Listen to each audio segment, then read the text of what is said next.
ಜಿಲ್ಲಾಡಳಿತ ಮತ್ತು ಜಿಲ್ಲಾ ಪಂಚಾಯತ್ ಹಿಂದುಳಿದ ವರ್ಗಗಳ ಕಲ್ಯಾಣ ಇಲಾಖೆ, ಕನ್ನಡ ಮತ್ತು ಸಂಸ್ಕೃತಿ ಇಲಾಖೆ ಮತ್ತು ಕರ್ನಾಟಕ ರಾಜ್ಯ ಹಿಂದುಳಿದ ಜಾತಿಗಳ ಒಕ್ಕೂಟ ಸಂಯುಕ್ತಾಶ್ರಯದಲ್ಲಿ ಡಿ ದೇವರಾಜ್ ಅರಸುರವರ ಜಯಂತ್ಯುತ್ಸವ ಕಾರ್ಯಕ್ರಮವನ್ನು ಹಮ್ಮಿಕೊಳ್ಳಲಾಗಿದೆ ಎಂದು ಕುಮಾರ್ ಕೆ ಯಾದವ್ ಅವರು ತಿಳಿಸಿದರು.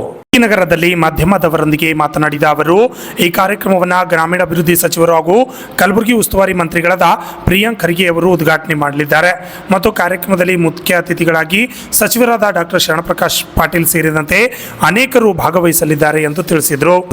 ಎಳವರ್ ಸಮಾಜ ಆಗಿರಬೇಕು, ಗೊಲ್ಲ ಯಾದವ್ ಸಮಾಜ ಆಗಿರಬೇಕು, ಮತ್ತೆ ಗಿಸಡಿ ಸಮಾಜ ಆಗಿರಬೇಕು, ನೇಕರ್ ಸಮಾಜ ಆಗಿರಬೇಕು, ಮತ್ತೆ ಎಲ್ಲ ಹಿಂದುಳಿದ ಜಾತಿಗಳ ಸಮಾಜಗಳ ಅವರವರ ವೃತ್ತಿ ಹಿಡ್ಕೊಂಡು ತಿಮ್ಮಾಪುರ ಸರ್ಕಲ್ನಿಂದ ಪಂಡಿತ್ ರಂಗಮಂದಿರವರೆಗೂ ವಜ್ರಮಣೆಯಿಂದ ಜಾತ್ರಾ ಮಹೋತ್ಸವ ಯಾವ ಥರ ನಾವು ಗುಲ್ಬರ್ಗದಲ್ಲಿ ಆಚರಿಸ್ತೀವಿ ಅದೇ ಥರ ಆಚರಿಸ್ಬೇಕನ್ನೋದು ಎಲ್ಲ ಸಮಾಜದವರು ಎಲ್ಲರೂ ಕಳಕಳಿ ವಜ್ರಮಣೆಯಿಂದ ಆಚರಿಸ್ಬೇಕಂತ ಇದ್ದೀವಿ. ಎಲ್ಲರಿಗೂ ಸರ್ವರಿಗೂ ಸ್ವಾಗತ ಕೋರುತ್ತಾ ಮತ್ತು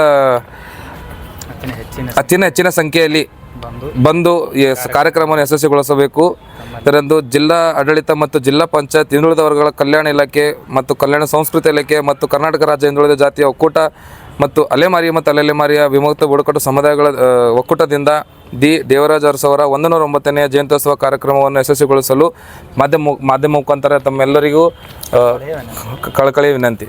ಈ ಸಂದರ್ಭದಲ್ಲಿ ಸಾಯಿಬಣ್ಣ ಹೆಳವರ್ ಅವರು ಮಾತನಾಡಿ, ದೇವರಾಜ್ ಅರಸುರವರ ಭಾವಚಿತ್ರ ಮೆರವಣಿಗೆ ಸರ್ದಾರ್ ವಲ್ಲಭಭಾಯಿ ಪಟೇಲ್ ವೃತ್ತದಿಂದ ಪಂಡಿತ್ ರಂಗಮಂದಿರದವರೆಗೆ ಮೆರವಣಿಗೆಯನ್ನು ಹಮ್ಮಿಕೊಳ್ಳಲಾಗಿದೆ ಎಂದು ತಿಳಿಸಿದರು. ಕ್ರಮದಲ್ಲಿ ಹಿಂದುಳಿದ ವರ್ಗಗಳು ಮತ್ತು ಅರೆಲೆಮಾರಿ ಸಮುದಾಯದ ಮುಖಂಡರು ಮತ್ತು ಇನ್ನುಳಿದ ಒಂದು ದೇವರಾಜ್ ಅರಸು ಜಯಂತಿಯಲ್ಲಿ ಅನೇಕ ಜನರು ಪಾಲ್ಗೊಂಡು ಜಯಂತಿಯನ್ನು ಯಶಸ್ವಿಗೊಳಿಸಬೇಕು ಮತ್ತು ಆ ಕಾರ್ಯಕ್ರಮದಲ್ಲಿ ತಿಮ್ಮಾಪುರ ಸರ್ಕಲ್ನಿಂದ ಪಂಡಿತ್ ರಂಗಮಂದಿರವರೆಗೆ ಒಂದು ಕಾರ್ಯಕ್ರಮ ಜರುಗುವುದು ಮತ್ತು ಆ ಕಾರ್ಯಕ್ರಮದಲ್ಲಿ OBC ಹಾಸ್ಟೆಲ್ನಿಂದ ಅತಿ ಹೆಚ್ಚು ಅಂಕ ಪಡೆದ ವಿದ್ಯಾರ್ಥಿಗಳಿಗೆ ಒಂದು ಪ್ರತಿಭಾ ಪುರಸ್ಕಾರ ಕಾರ್ಯಕ್ರಮ ಹಮ್ಮಿಕೊಳ್ಳಲಾಗಿದೆ ಮತ್ತು ಒಂದು ಸಮುದಾಯದ 10 ಕಲಾ ತಂಡಗಳು ಪ್ರದರ್ಶನ ಮಾಡ್ತಾಯಿದ್ದೇವೆ. ಆ ಕಲಾ ತಂಡಗಳಿಗೆ ಸನ್ಮಾನ ಮತ್ತು ಶಾಸಕರಿಗೂ ಮತ್ತು ರಾಜಕಾರಣಿಗಳೆಲ್ಲರಿಗೂ ಒಂದು ಸನ್ಮಾನ ಮತ್ತು ಪ್ರಶಸ್ತಿಯನ್ನು ಅತಿ ಹೆಚ್ಚು ಅಂಕ ಪಡೆದ ಮಕ್ಕಳಿಗೆ ಪ್ರಶಸ್ತಿಯನ್ನು ವಿತರಣೆ ಮಾಡಲಾಗುವುದು. ಸರ್, ಈ ಸರ್ತಿ ಜಿಲ್ಲಾಧ್ಯಕ್ಷರು ಏನೋ ಕೇಳಿ ಬಂದಿದೆ ಸರ್ ತಮ್ಮ ಕಡೆಯಿಂದ? ಜಿಲ್ಲಾಧ್ಯಕ್ಷರು ಅಲ್ಲಿ ಅಧ್ಯಕ್ಷತೆ ವಹಿಸ್ಲಿಕ್ಕೆ ಒಬ್ಬರಿಗೆ ಅನುಮತಿ ಕೊಟ್ಟಿದ್ದಾರೆ ರೀ ಯಾರು, ಮತ್ತು ಜಿಲ್ಲಾಡಳಿತ ಮತ್ತು ಡಿಸ್ಟ್ರಿಕ್ಟ್ ಆಫೀಸರ್ ಎಲ್ಲರೂ ಸೇರಿ ಒಂದು ನಿರ್ಧಾರ ತೊಗೊಂಡಿದ್ದಾರೆ. ಮಾಂತೇಶ್ ಎಸ್ ಕೌಲಿಗೆ ಸರ್ ಅಂತ ಅವ್ರ ಹೆಸರು ಪ್ರಸ್ತಾಪ ಮಾಡಿದರು. ಅವ್ರ ಹೆಸರು ಈಗಾಗಲೇ ಅದ ಕಾರ್ಡ್ನಲ್ಲಿ, ಆದರೆ ಇನ್ನೊಬ್ಬರು ಅದು ಪೈಪೋಟಿ ನಡೆಸಿ ನಮಗೂ ಒಂದು ಅದು ಸ್ಥಾನ ಕೊಡಬೇಕು, ಪ್ರತಿ ವರ್ಷ ಅವ್ರದ್ದೇ ನಾಮಿನೇಟ್ ಮಾಡಿದ್ರೆ ಹೆಂಗೆ, ನಮಗೊಂದು ಪ್ರತಿಯೊಂದು ಸಮಾಜದವ್ರಿಗೆ ಒಂದೊಂದು ಆದ್ಯತೆ ಕೊಡ್ರಿ ಅಂತಕ್ಕಂಥ ವಿಚಾರ ಒಳಗೊಂಡಾಗ ಅಲ್ಲಿ ಇನ್ನೊಂದು ಹಿಂದುಳಿದ ವರ್ಗಗಳ ಜಾಗೃತಿ ವೇದಿಕೆ ಅಂತ ಒಂದು ಅದ ರೀ. ಆ ವೇದಿಕೆ ವತಿಯಿಂದ ಒಬ್ಬರು ಹೆಸರು ನಾಮಿನೇಟ್ ಮಾಡಿದ್ದಾರೆ, ಆನಂದ್ ವಾರಿಕರ್ ಸರ್ ಅಂತ. ಅದಕ್ಕೆ ಅದು ಜಿಲ್ಲಾಡಳಿತ ಏನು ನಿರ್ಧಾರ ತೊಗೊಂತ ಅದಕ್ಕೆ ನಾವೆಲ್ಲರೂ ಬದ್ಧರಾಗಿರ್ತೀವಿ. ಈಗಾಗಲೇ ಅವ್ರಿಗೆ ನಾವು ಸ್ಪಂದಿಸಿದ್ದೀವಿ. ನೀವೇನು ಮಾತಾಡಿದ ಪ್ರಕಾರ ಒಬ್ಬರಿಗೆ ನೇಮಕ ಮಾಡಬೇಕಂತ ನೀವು ನಿರ್ಧಾರ ತೊಗೊಂಡಿದ್ದೀರಿ ಮತ್ತು ಇನ್ನೊಬ್ಬರು ನಾಯಕರು ನೀವು ಅಲ್ಲಿ ಆದ್ಯತೆ ಕೊಡ್ತಾ ಇದ್ದೀರಿ.